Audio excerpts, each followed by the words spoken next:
Hello mga kahakot! Dinner time na naman. Nagluto po ako ng ginataang adobong manok na may mushroom. Panoorin niyo po kung paano ko siya niluto. Painitin lang yung ating pan and kapag mainit na, lagyan natin ng konting mantika and lagyan din natin siya ng konting butter para mas malinamnam. Optional lang ito mga kahakot ha. Kung ayaw niyo naman ng may butter, pwede rin. Huwag niyo na lang lagyan. Ilagay na rin natin agad yung ating bawang and then wala na pala akong sibuyas. Hindi ko siya nalagyan ng sibuyas. Lagyan niyo ng sibuyas mga kahakot na mas masarap meron.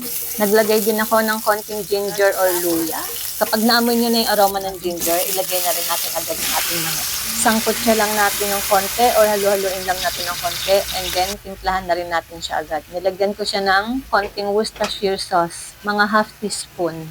Lagyan na rin natin mga kahakot ng toyo. Dalawang takip nito ilagay natin. Dalawang takip lang muna ilagay natin kasi lagyan ko siya nito Lagyan ko siya ng oyster sauce. Itong oyster sauce na to, bawas na to Siguro mga 2 teaspoon, 2 teaspoon ng oyster sauce itong nilagay ko. Anyways, kapag medyo kulang, adjust na lang natin mamaya, dagdagan natin ng toyo. Hindi ko na kasi ito lalagyan ng tubig. So, kailangan natin yung sauce niya is maikalat lahat sa manok. Tapos, baliktarin natin siya isa-isa. Yung manok, baliktarin natin isa-isa para lahat ng side ng manok is malagyan ng sauce. Yan, kapag nabaliktad na natin lahat, pwede na natin yan takpan. And hayaan natin siyang kumulo for about 5 minutes. Maliliit na hiwa lang naman ang ginawa ko sa manok, so pwede na yung 5 minutes. And mamaya kasi, pakukuluan pa naman natin siya pag nilagay na natin yung ating gata. Okay, tapos na yata yung 5 minutes. Talagay mo 5 minutes na yun, be? Nakalimutan ko kasi mag-timer. Okay, tuloy natin. Lagay na natin yung ating mushroom. Ito yung binili ko, pieces and stems na. So, diretso na lang. Tinanggal ko lang yung sabaw and then pinuhos diretso dito. Ayan. Tapos at haluin lang natin. Tapos ilagay na rin natin yung ating gata.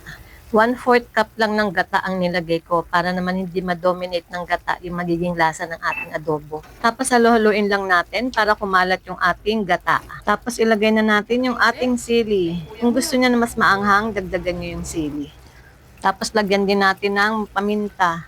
Yung paminta kong marami nandun sa aking anak Kaya ito na lang ginamit ko, yung nakalagay sa table. Ayan, cute 'di ba? Nakaano pa, nakapaksido pa. Sa table lang kasi nakalagay ito sa dining table namin, kaya maliit. Tignan yung cute 'di ba? Ano pala yan, souvenir sa kasal, inatinad ng kasal ng anak ko. At lagyan na rin natin ng betchin para kompletos ricados na. Saka natin haluin para kumalat yung ating nilagay na ricados. Saka natin takpan. Pakuluan natin siya for another 5 minutes. Okay, tapos ng 5 minutes, open na natin. Ayan na. Wow, bango, sarap. Kita niyo yan mga kahakot, ang ganda ng kulay, no? Sayang wala palang malunggay, pwede sana lagyan ng malunggay. Lagi na lang may malunggay. Okay, luto na to mga kahakot. Makakakain na kami, nagugutom ni anak ko. Ito na ang ating adobong manok na may gata. Yan, di ba? Kakaiba na may adobo natin ngayon. Sarap nito mga kahakot. Tignan nyo naman, Wow, sabaw pa lang ulam na, di ba? Yun lang mga kahakot. Sana po ay nagustuhan nyo ang ating recipe for today. Thank you po at palagi niyong pinapanood at tinatapos ang aking mga videos. Please follow and share po. Thank you for watching. See you on my next videos. Bye!